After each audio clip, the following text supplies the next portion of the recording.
कहानी की शुरुआत में हम एक फ्यूचरिस्टिक जेल को देखते हैं जहां माफिया नाम का एक शो चल रहा था। शो के शुरू होने पर गेम मास्टर ने दर्शकों और खिलाड़ियों को गेम्स के रूल बताए। इस गेम में 11 प्लेयर्स थे, जिनमें से 9 आम लोग और 2 माफिया गैंगस्टर्स थे, मगर कोई भी ये नहीं जानता था कि कौन कौन है। इस गेम में आम लोगों यानी सिविलियंस का मकसद था कि वो माफिया को ढूंढकर उन्हें गेम से बाहर कर दें, और माफिया का मकसद था कि वो सिविलियंस होने का नाटक करके गेम में आखिर तक बने रहें। हर रोज सभी खिलाड़ी मिलकर वोट करेंगे कि वो किसे गेम से बाहर करना चाहते हैं, और इस चुने हुए आदमी को असलियत में मार दिया जाएगा, वो भी उस तरीके से जिससे वो सबसे ज्यादा डरता हो। गेम मास्टर के ड्रोन्स हर रात उस चुने गए खिलाड़ी को मौत के मुंह में ले जाएंगे। जो भी इस गेम के अंत तक जिंदा रहा उसे $1 बिलियन का इनाम मिलेगा। अगर आखिरी राउंड में एक सिविलियन और एक माफिया बचा तो माफिया अपने आप जीत जाएगा। इसके बाद हम एक बेहद एडवांस कमरा देखते हैं जिसमें सभी खिलाड़ियों को बैठाया गया था। जल्द ही ड्रोन्स ने वहां आकर सभी खिलाड़ियों की कलाइयों पर एक खास टैटू बना दिया जिसमें लिखा था कि वो सिविलियन है या माफिया। इसके बाद गेम मास्टर ने सभी खिलाड़ियों का परिचय देना शुरू किया। सबसे पहला खिलाड़ी था लूका, जो कि 85 साल का एक अरबपति बुढ़ा था। वो एडवांस दवाइयों और केमिकल्स का इस्तेमाल करके अपनी उम्र से काफी जवान दिखता था। असल में वो एक नंबर का जुआरी था और सट्टेबाजी करके ही इतना ज्यादा अमीर हुआ था, और अब वो इस गेम में अपनी जिंदगी पर सट्टा खेलने आया था। उसके पोते पोती तो घर पर बैठे बेसब्री से उसकी मौत का इंतजार कर रहे थे, मगर वो ये नहीं जानते थे कि लूका ने अपनी वसीयत में लिखा था कि अगर लूका इस गेम में मारा गया तो उसके पोते पोतियों को कोई पैसा ना मिले। खैर, अगला खिलाड़ी था इलाई, जो 38 साल का एक इंजीनियर है। उसे कैंसर था और डॉक्टर्स के मुताबिक उसके पास जिंदा रहने के लिए सिर्फ 3 महीने का समय है। इसी वजह से इलाई इस गेम में आया था ताकि वो मरने से पहले अपने परिवार को ढेर सारे पैसे दे जाए। जब उसकी पत्नी को पता चला कि इलाई इस गेम में हिस्सा लेने वाला है तो उसने इलाई को रोकने की बहुत कोशिश की, क्योंकि वो चाहती थी कि इलाई अपने आखिरी दिन अपने परिवार के साथ गुजारे, मगर इलाई ने उसकी बात नहीं सुनी। इसके बाद हम 2 और खिलाड़ियों को देखते हैं जो असल में जेल से लाए गए 2 कैदी थे। उनके नाम थे बुचर और इवान। असल में इस गेम शो का सरकार के साथ खास प्रोग्राम था जिसके मुताबिक देश की किसी भी जेल का कोई भी कैदी इस गेम में हिस्सा ले सकता है। अगर वो जीत गया तो उसे पैसों की बजाय आजादी मिल जाएगी और पैसे जाएंगे सरकार को। खैर, अब गेम मास्टर ने परिचय देना बंद किया और खिलाड़ियों को अपनी पहचान बताने को कहा, मगर सभी ने कसम खाकर कहा कि वो तो सिविलियंस हैं। इसके बाद उन सबको 10 मिनट का समय दिया गया जिसमें उन्हें चुनना था कि आज किसे इस ग्रुप से निकलकर मौत के मुंह में जाना होगा। बाहर सभी खिलाड़ियों के दोस्त और परिवार वाले टीवी पर ये शो देख रहे थे और उनकी धड़कनें तेज हो गई। कॉन्स्टेंटाइन नाम के खिलाड़ी ने इस राउंड में वोट ही नहीं किया और मैरी नाम की कंटेस्टेंट ने किलियन का नाम दिया और पीटर ने भी उसकी हाँ में हाँ मिला दी। तभी बुचर को एहसास हुआ कि उसने मैरी और पीटर दोनों को टीवी पर देखा है। तब ये खुलासा होता है कि मैरी 24 साल की एक मशहूर बैले डांसर है और पीटर उसका सबसे बड़ा फैन। बदकिस्मती से एक दिन तेज बारिश की वजह से मैरी का खतरनाक एक्सीडेंट हो गया था और उसकी टांगे इस कदर जख्मी हो गई कि डॉक्टर ने कहा कि आज के बाद वो दोबारा कभी डांस नहीं कर पाएगी। उस दिन से बारिश और बिजली मैरी का सबसे बड़ा डर बन गए। खैर, एक एडवांस सर्जरी के जरिए उसे नकली टांगे मिल सकती हैं, जो बहुत बढ़िया होंगी और उनकी मदद से वो दोबारा डांस भी कर पाएगी, लेकिन उसके लिए चाहिए बहुत सारा पैसा, और इसीलिए मैरी इस गेम में आई थी। असल में पीटर भी इस गेम में मैरी की मदद करने आया था। सच तो ये था कि आज तक वो मैरी को पैसे देने के लिए न जाने कितनी चीजें बेच चुका था। ये आदमी पागल है भाई, प्यार में ये मरेगा पक्का, लिखवा लो मेरे से। लेकिन ये सुनकर मैरी रोने लगी, क्योंकि असल में पीटर कई सालों से पागलों की तरह उसका पीछा कर रहा था और मैरी को ये बात बिल्कुल भी पसंद नहीं थी। खैर, बाकी खिलाड़ियों ने जब ये देखा तो उन्हें लगा कि ये तो एक सपोर्टर के साथ आई है, ऐसे तो ये जिसे चाहे एलिमिनेट कर देगी। इसीलिए उन सब ने पहले मैरी का ही नाम ले लिया। उसी पल पीटर ने बीच में आकर कहा कि वो माफिया है, मगर इतने में समय खत्म हो गया था और मैरी गेम की सबसे पहली शिकार बन गई। तब ये बताया जाता है कि उसकी कलाई पर सिविलियन टैटू था, यानी वो एक सिविलियन थी। खैर, फिर उसकी कुर्सी अचानक अपने आप छत पर बने एक बड़े से काले गोले की ओर बढ़ने लगी। इधर पीटर ने उसे बचाने की कोशिश की, मगर वो अपनी कुर्सी से बंधा हुआ था। उस रहस्यमयी काले गोले में घुसते ही मैरी बेहोश हो गई और अपनी जिंदगी के सबसे बड़े डर से उसका सामना हुआ। उसने देखा कि वो अंधेरी रात में घने जंगल में फंस गई थी। अचानक जोरदार बारिश शुरू हो गई और जैसे ही बिजली गिरी तो वो तेजी से भागने लगी। उसी पल बिजली उसका पीछा करके उस पर जोरदार हमले करने लगी ताकि वो चट्टान की दिशा में भागे। अब इस भयंकर तूफान से बचने के लिए मैरी चट्टान से कूद गई, मगर बीच हवा में ही उस पर बिजली गिर पड़ी, जिससे उसकी दर्दनाक मौत हो गई। उसी पल उसका शरीर हवा में ही भस्म होकर उस गोले में ही समा गया। बाद में गेम मास्टर ने ऐलान किया कि पहली रात हो चुकी है और फिर ड्रोन सभी खिलाड़ियों के ऊपर उड़कर अगला शिकार ढूंढने को तैयार हो गए। अब की बार सबने बुचर को चुना तो बुचर गुस्से में सबको गालियां देने लगा। खैर फिर उसकी कुर्सी उड़कर काले गोले में समा गई और फिर हमें गेम से पहले हुआ उसका दिमागी हालत का टेस्ट दिखाया जाता है। साइकोलॉजिस्ट ने उससे कई सवाल पूछे मगर बुचर ने ज्यादा जवाब नहीं दिए। उसने कहा कि उसे किसी भी चीज से डर नहीं लगता और बाद में उसने कहा कि वो बेवकूफों की टोली के बीच एक बेवकूफ की तरह नहीं मरना चाहता। खैर अब उस गोले में बुचर का आखिरी समय शुरू हुआ जहाँ वो एक डरावने से मौत के कुएं में था। जल्द ही दो हट्टे कट्टे पहलवान वहाँ आए तो उन्हें देखते ही दर्शक जोर जोर से चिल्लाकर मार पिटाई की मांग करने लगे। कुछ ही पलों में दोनों पहलवानों ने बुचर को बड़ी बेरहमी से पीटना शुरू कर दिया और बुचर उनके सामने टिक नहीं पाया। वो उसे उठाकर इधर उधर पटक रहे थे मगर अचानक बुचर ने जमीन से मिट्टी उठाकर उसकी आंखों में झोंक दी और फिर एक बोतल से उन पर हमला बोल दिया। उसने लगातार जोरदार वार करके एक पहलवान को मार गिराया पर तभी दूसरे ने उसे धक्का दे दिया। खैर बुचर फिर भी रुका नहीं और जमीन से चीजें उठा उठाकर अपने दुश्मन पर जबरदस्त हमले करता रहा। उसने पहलवान की हड्डियां तोड़कर उसे मार डाला मगर ये क्या, वो बार बार जिंदा होकर वापस लौट आता था। आखिरकार कई बार मारने के बाद पहलवान वापस जिंदा नहीं हुआ और इधर असली जेल में मौजूद उसके सभी साथी ये देखकर तालियां बजाने लगे। बुचर को लगा कि अब वो सच में आजाद हो जाएगा मगर जैसे ही उसने एक कदम पीछे रखा तो उसका पैर फिसल गया और जमीन पर रखे लोहे के सरिये उसके सर में घुस गए जिससे उसकी मौके पर ही मौत हो गई। उधर शो में पीटर अब भी मैरी की मौत पर गुस्सा था इसलिए उसने कहा कि बुचर का यही हाल होना चाहिए था। कुछ देर बाद गेम मास्टर ने ऐलान किया कि अब अगले वोट की बारी है पर इस बार उनके पास 8 मिनट का समय था। तभी अचानक कॉन्स्टेंटिन ने कहा कि वो जानता है कि माफिया कौन है। फिर हमें पता चलता है कि बचपन में उसे पहले ही भविष्य दिखाई दे जाता था। उसे सब पता चल जाता था कि कब वो टेस्ट में फेल होगा, कौन सी लड़की उसे धोखा देगी वगैरह वगैरह। जल्द ही लोग उसे ब्लैक मैसेंजर के नाम से जानने लगे और जब वो बड़ा हुआ तो पैरासाइकोलॉजिकल शोज पर जाने लगा। इसके अलावा वो युद्ध के समय में सरकार को जरूरी सलाह भी देता ताकि वो लड़ाई जीत सके। उसका सबसे बड़ा डर था कि वो बुढ़ा होकर नहीं मरना चाहता। खैर अब कॉन्स्टेंटीन ने कहा कि पीटर माफिया है। तब पीटर ने उससे पूछा कि अगर उसे सब पता चल ही जाता है तो उसने मैरी को सिविलियन होने के बावजूद मरने क्यों दिया। कॉन्स्टेंटीन ने कहा कि उसे सारा पैसा अपने लिए चाहिए, वो किसी सिविलियन के साथ पैसा बांटना नहीं चाहता। खैर अब पीटर को लगा कि कॉन्स्टेंटीन ही माफिया है और उसने कॉन्स्टेंटीन को वोट कर दिया। इलाई और लॉरा ने भी कॉन्स्टेंटीन का नाम लिया मगर बाकी खिलाड़ियों ने पीटर का नाम लिया। आखिरकार ये खुलासा होता है कि पीटर भी एक सिविलियन था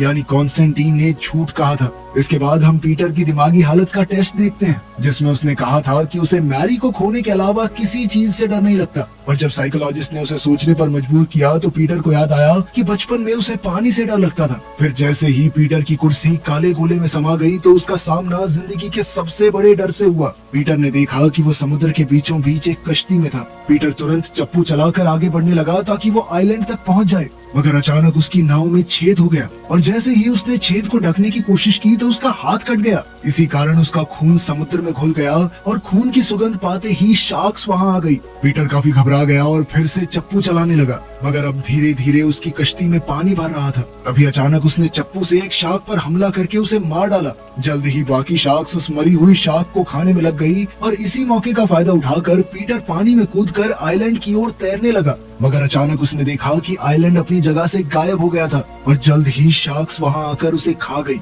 जब पीटर मरने वाला था तो उसे लगा कि मैरी की आत्मा उसे लेने आई है और उसने मुस्कुराते हुए अपनी आखिरी सांसें ली। इधर गेम में रात होने से पहले खिलाड़ियों को एक और खिलाड़ी का नाम चुनने का मौका मिला मगर अब की बार उनके पास 6 मिनट थे। तब हम वॉल्टर नाम के खिलाड़ी को देखते हैं जो कि 45 साल का मिलिट्री ऑफिसर था। उसने आज तक अपने देश के लिए कई युद्ध लड़े थे पर अपनी जिंदगी में इतना मुश्किल वक्त देखने के बाद अब वो गहरे सदमे में था। वो इस गेम में इसलिए आया था ताकि उसकी किस्मत ये फैसला करे कि उसे जिंदा रहना चाहिए या नहीं। असल में युद्ध के दौरान वॉल्टर से एक बहुत बड़ी गलती हो गई थी जिस वजह से कई जवान सिपाही मारे गए थे। वॉल्टर ने दरअसल इवान नाम के खिलाड़ी का केस टीवी पर देखा था इसलिए उसने इवान पर बच्चों का कातिल होने का इल्जाम लगाया। तब हमें इवान का परिचय दिया जाता है। इवान बस एक आम स्टूडेंट हुआ करता था जो एक रात अपने दोस्तों के साथ बाहर जाकर शराब पी रहा था। उसकी गाड़ी की रफ्तार बहुत ज्यादा तेज थी और अचानक उनका जोरदार एक्सीडेंट हो गया जिसमें उसके 2 दोस्तों की मौत हो गई। इवान और जो लड़का गाड़ी चला रहा था वो दोनों जैसे तैसे इस एक्सीडेंट में बच गए। असल में सड़क पर मौजूद एक औरत ने उनकी जान बचाई थी मगर बाद में केस के दौरान दूसरे लड़के के माँ बाप ने अपने बेटे को बचाने के लिए इवान पर इल्जाम लगाया कि वो गाड़ी चला रहा था जिसके बाद उसे जेल भेज दिया गया। अब उसकी जिंदगी का सबसे बड़ा डर ये था कि कहीं वो जेल में ही मर न जाए। फिर इवान ने सबसे कहा कि वो बेकसूर है और उसे बिना बात फंसाया गया है। फिर उसने लॉरा से कहा कि उसने लॉरा को कहीं देखा है, मगर लॉरा ने कहा कि वो एक दूसरे को नहीं जानते। इसके बाद लॉरा ने वॉल्टर पर माफिया होने का आरोप लगाया, तो वॉल्टर ने वापस उसे माफिया कहा। जल्द ही दोनों में बहसबाजी शुरू हो गई, मगर अंत में वॉल्टर ने लॉरा के नाम का वोट डाल दिया और फिर लॉरा ने अपना वोट वॉल्टर को दिया। जल्द ही लूका, इवान और इलाई ने भी वॉल्टर का नाम लिया, तो वॉल्टर गुस्से में चिल्लाने लगा। अंत में कॉन्स्टेंटीन ने भी वॉल्टर का नाम लिया। तो अब बाकी किसी के वोट करने से कोई फर्क ही नहीं पड़ेगा, क्योंकि बहुमत ने वॉल्टर को चुन लिया था। तब जाकर ये खुलासा होता है कि वॉल्टर भी एक सिविलियन ही था, यानी दोनों माफिया मेंबर अब भी गेम में ही थे। जैसे ही वॉल्टर की कुर्सी काले गोले में समाई तो वो उसी जगह पहुंच गया जहां उसने अपनी जिंदगी की सबसे बड़ी गलती की थी। उसने अपने आदमियों को दुश्मन के हमले से सावधान करने की कोशिश की, लेकिन तब तक बहुत देर हो चुकी थी। जल्द ही दुश्मनों ने उसकी टीम को चारों ओर से घेर लिया और वॉल्टर के फौजी कीड़े मकोड़ों की तरह मरने लगे। कुछ ही पलों में वॉल्टर का ये सपना और भी डरावना हो गया, जब उसके सामने मौजूद दीवारें गायब हो गई और सामने से और दुश्मन उन पर हमला करने आ गए। वो बड़ी बेरहमी से वॉल्टर के फौजियों को चुन चुन कर मार रहे थे। आखिरकार वॉल्टर बाहर निकला तो उसने दुश्मनों पर ताबड़तोड़ गोलियां चला दी, मगर अपने साथियों की मौत और सामने दीवार गायब होते हुए देखकर उसे एहसास हो गया कि उसका आखिरी समय आ चुका है। आखिरकार दुश्मनों ने वॉल्टर को गोलियों से भूनकर मार डाला। कुछ देर बाद हम देखते हैं कि गेम में एक और शाम ढल चुकी थी और अब अगले शिकार की बारी थी। तब ड्रोन्स ने लॉरा को चुना और फिर हमें लॉरा की कहानी बताई गई। लॉरा के पास घर, अच्छी नौकरी और एक हंसता खेलता परिवार था, पर बदकिस्मती से वो नशे की गिरफ्त में आ गई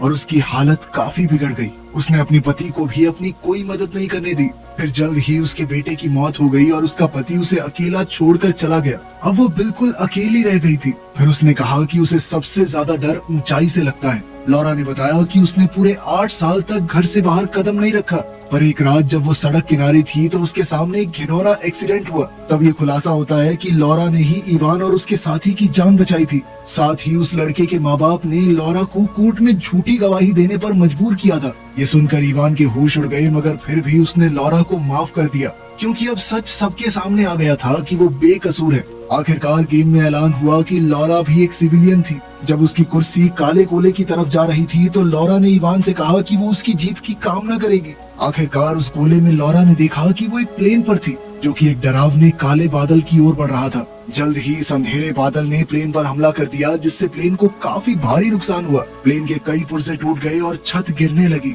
एक एयर होस्टेस उसकी सीट बेल्ट ठीक करने आई, मगर अचानक अंधेरा उसे भी निकल गया।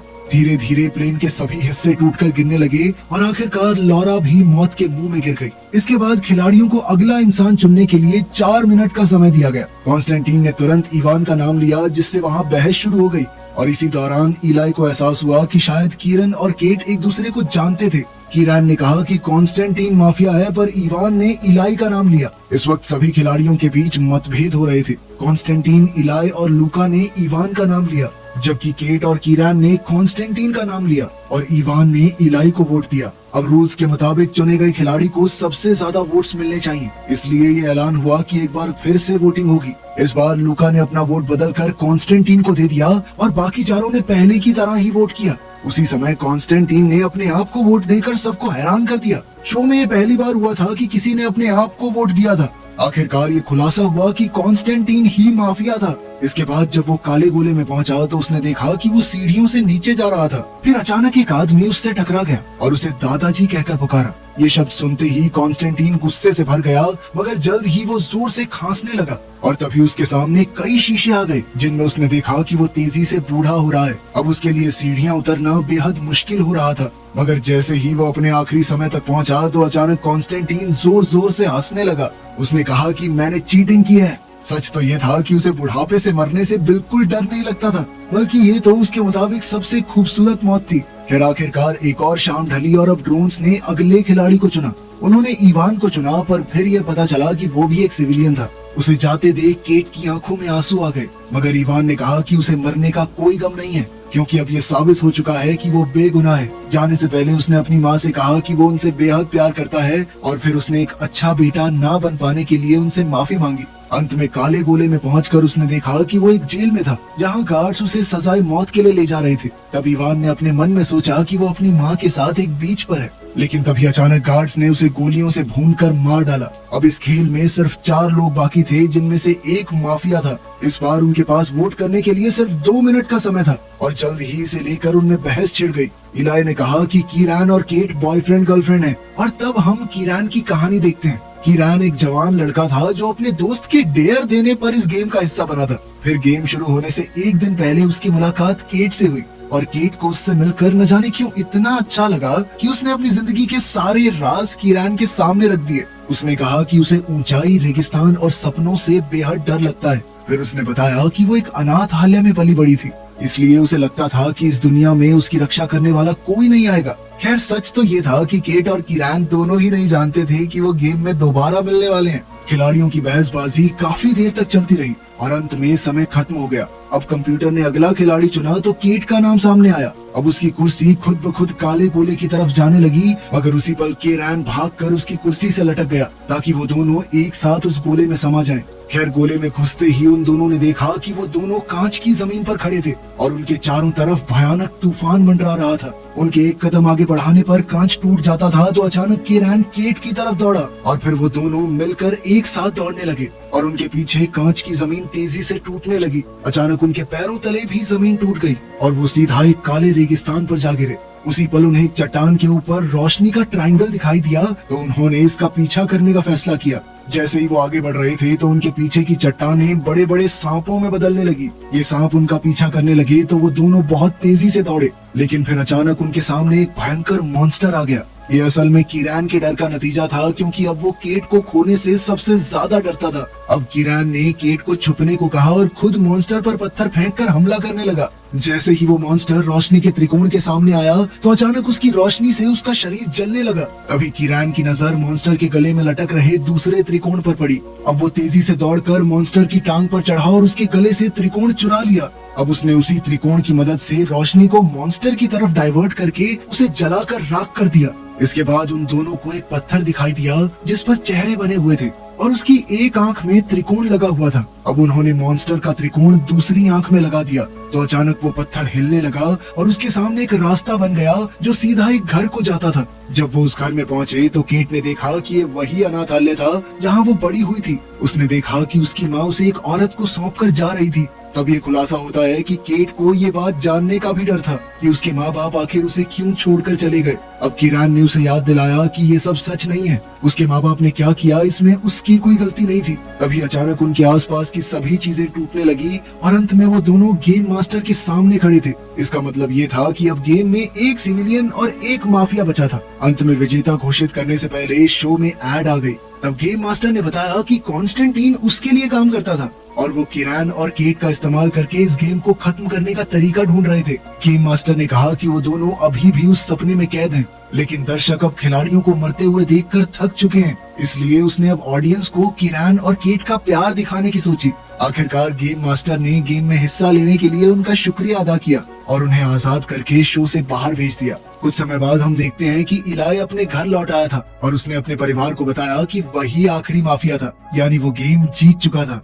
इसके बाद वो 3 महीने की बजाय 10 महीने तक जिंदा रहा। वहीं दूसरी ओर लूक भी गेम से जिंदा बाहर आ गया, मगर उसे कोई पैसा नहीं मिला। तब उसने अपने सभी पोते पोतियों को अपनी जायदाद से बाहर कर दिया और अपनी सारी दौलत केट के अनाथ आश्रम को दान कर दी। उधर इवान की माँ को हर रोज अपने बेटे के लिए फूल मिलते थे, जिसका मतलब ये था कि उसकी मौत का गम सिर्फ वो नहीं बल्कि पूरा देश मना रहा था। तो क्या आप ऐसी कोई गेम खेलना चाहेंगे? कमेंट्स में जरूर बताना। मिलते हैं अगली वीडियो में।